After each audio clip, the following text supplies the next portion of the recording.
కేంద్ర మంత్రి బండి సంజయ్ మాట్లాడుతున్నారు. లైవ్ చూద్దాం. పొట్టు పైసలు సంపాదిస్తున్నారు ఎంఏ పాటోడు. అలా సల్కం చెరువు విషయంలో కాంగ్రెస్ పార్టీ ప్రభుత్వం ఒక విధానం, ఇతర విషయాల్లో ఇంకో విధానం. ఇతర యూనివర్సిటీలో మాత్రం కూలగొడతామంటారు. కూలగొట్టాల్సిందే, దాని భారతీయ జనతా పార్టీ వ్యతిరేకం కాదు, కూలగొట్టాల్సిందే. కానీ ఓవైసీ అనే వ్యక్తి నా కాలేజీ మీద చేయేస్తే ఎవరిని వదిలిపెట్టమంటే ఈ పిరికి పొందే ప్రభుత్వం చేతులు ముడుచుకొని ఇట్లా కూర్చున్నది. ప్రభుత్వం నోటీస్ ఇస్తారట. నోటీస్ నెక్స్ట్ అకాడమిక్ ఇయర్లో ఆలోచిస్తారట. అంటే చేయలేని చెవట చేసిన ప్రభుత్వం కాంగ్రెస్ పార్టీ ప్రభుత్వం. ఇవాళ ఓవైసీ వారిని భయపడే ప్రభుత్వం కాంగ్రెస్ పార్టీ ప్రభుత్వం.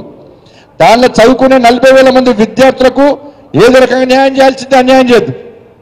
కానీ అన్ని కూల్చినప్పుడు ఓవైసీకి ఎందుకు ఎగ్జిబిషన్ ఇలా కాంగ్రెస్ పార్టీ స్పష్టం చేయాలి. కాంగ్రెస్ పార్టీ క్యాడర్ ఆలోచించాలి. ఇలా అదే మన ప్రభుత్వం ఉంటే ఏం చేద్దామని ఇవాళ ఒక్కడి కాదు 100 బుల్డోజర్ ఒక్కొక్కరికి ఒక బుల్డోజర్ పెడతాం. ఇవాళ ఓవైసీ కాలేజ్ ఒక్కొక్కరికి ఒక బుల్డోజర్ పెడతాం. వాడు వస్తే వాడు కూడా దాన్ని నొక్కుందని. అంటే బెదిరిస్తే భయపడే ప్రభుత్వం ఇది. అంటే దీనిలో కూడా మైనార్టీ సంతృష్టికర విధానాలే. హిందువులు చదువుకునే హిందూ ఇన్స్టిట్యూషన్ కానీ, హిందువులు ఎక్కువ సంఖ్యలో చదువుకునే విద్యార్థులు కొనే హిందూ విద్యా సంస్థల విషయంలో ఒక విధానం, మైనార్టీ చదువుకునే విధానం ఒక విధానం.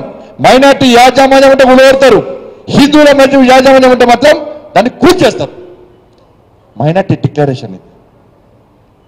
డిక్లరేషన్ నేను పట్టుకోలేదన్నా. మీరు అందరూ అనుకుంటారు కావచ్చు భాగ్యలక్ష్మి గుడి దగ్గర బండి సంజయ్ ఏదో టైం పాస్కు పేరు కోసం పెట్టిన కావచ్చు. మీరు పెట్టుకోలేనా? నాకు మొన్న హ్యాపీ అనిపించింది అన్నమో. నేను మొన్న గోడాలప్పుడు తిరిగినా. అరే వా, ఓల్డ్ సిటీ ఒక్కొక్క హిందూ ఒక్కొక్క తల్లి అమ్మవాళ్ళకి తయారు చేస్తుంటే, ఒక్కొక్క అన్న ఒక్కొక్క తమ్ముడు పండుగ వాతావరణం చూస్తుంటే హ్యాపీ అనిపించింది అన్న. మామూలుగా లేరన్నా ఓల్డ్ సిటీలో హిందువులు. మీరు అందరూ అనుకుంటున్నారు పంజారీ పని నుంచి ఓల్డ్ సిటీ వానట వినయ్య జాగిరి వానయ్య మన జాగిరి ఓల్డ్ సిటీ. ఒక్కసారి వినాయక చవితి వస్తే ఇక్కడున్న అన్ని మోర్చాల నాయకులు మీ జిల్లా మండల పదాధికారులు తీసుకోండి, మండల అధ్యక్షులు తీసుకోండి, ప్రతి ఓల్డ్ సిటీలో ప్రతి వినాయకుడిని తిరగండి, ప్రతి వినాయకుడిని దర్శించుకోండి.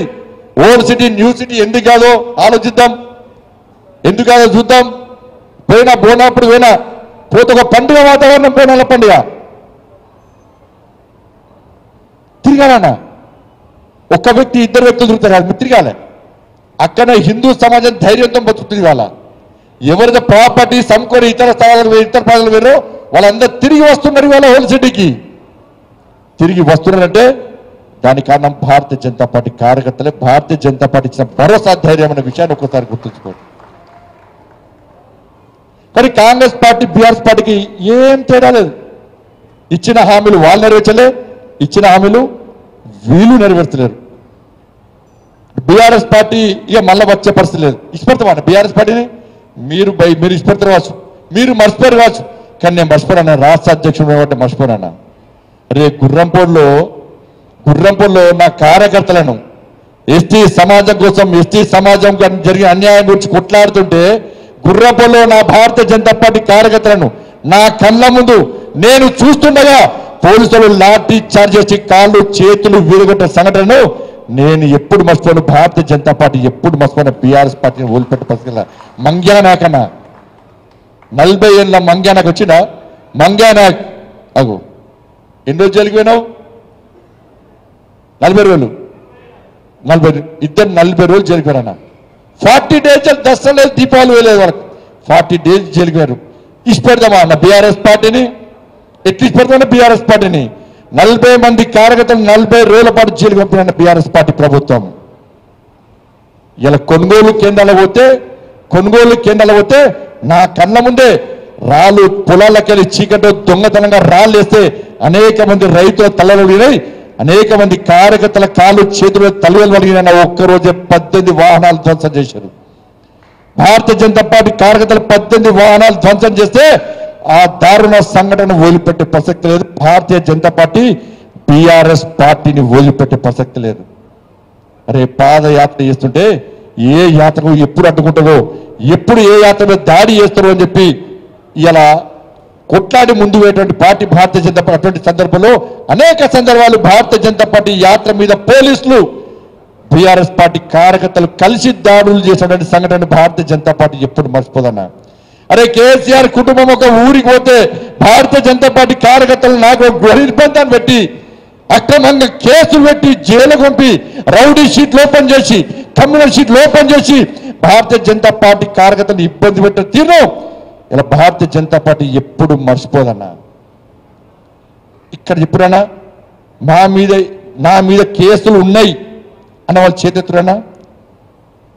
నా మీద కేసులు ఉన్నాయి అన్న వాళ్ళు చేతెత్తురానా? దాదాపు 50% కంటే ఎక్కువ కేసులు ఉన్నాయి. ఇష్టపడతా మన కేసులు పెట్టిండు కేసీఆర్ కొడుకు పెట్టిండు కేసులు. ఇష్టపడతాం మన బీఆర్ఎస్ పార్టీని సిగ్గు లేకుండా ఇలా కాంగ్రెస్ పార్టీ బీఆర్ఎస్ పార్టీ డ్రామాలు ఆడుతున్నారు. బీఆర్ఎస్ పార్టీ బీజేపీ ఒకటని కాంగ్రెస్ వాడు అంటాడు, కాంగ్రెస్ బీజేపీ ఒకటని బీఆర్ఎస్ పార్టీ వాడు అంటాడు. కానీ ఇద్దరు టార్గెట్ ఎవరు? బీజేపీ. ఎందుకు బీజేపీ అన్న? మీరు ఏమని అనుకోండి అన్నయ్య, ఇంతకుముందు ఇది జరిగింది, ఇది జరుగుతుందా, ఇది సాధ్యమా అని చెప్పి మైండ్లోకి వెళ్ళి తీసేయండి. 2028లో ఈ తెలంగాణ రాష్ట్రంలో ఏర్పడేది భారతీయ జనతా పార్టీ. ఈ తెలంగాణ రాష్ట్రంలో వచ్చేది రామరాజ్యం. 100% రాసిపెట్టుకోండి. ఇది నా మాట కాదు, ఇలా ప్రజల్లో జరుగుతున్న చర్చ. మీరు ఏ అన్నంగా చేయండి, అబ్బా పొరపాటు చేస్తాం మేము కాంగ్రెస్ పార్టీ ఓటేసి, కానీ ఈసారి మాత్రం భారతీయ జనతా పార్టీ. అందుకే ఎంపీలు గెలిచామన్నా మనం, అందుకే 8 మంది ఎంపీలు మనం గెలిచాం. ప్రజలు అసెంబ్లీ ఎన్నికల్లో పొరపాటు చేస్తాం మేము, ఏదో చిన్న పొరపాటును చూసి మేము భారతీయ జనతా పార్టీకి వేసాం ఓటు, ఇలా కాంగ్రెస్ పార్టీకి వేసాం కాబట్టి పొరపాటు చేస్తాం. అతి తక్కువ సమయంలో ప్రజా వ్యతిరేకత చూడవన్న పార్టీ కాంగ్రెస్ పార్టీ.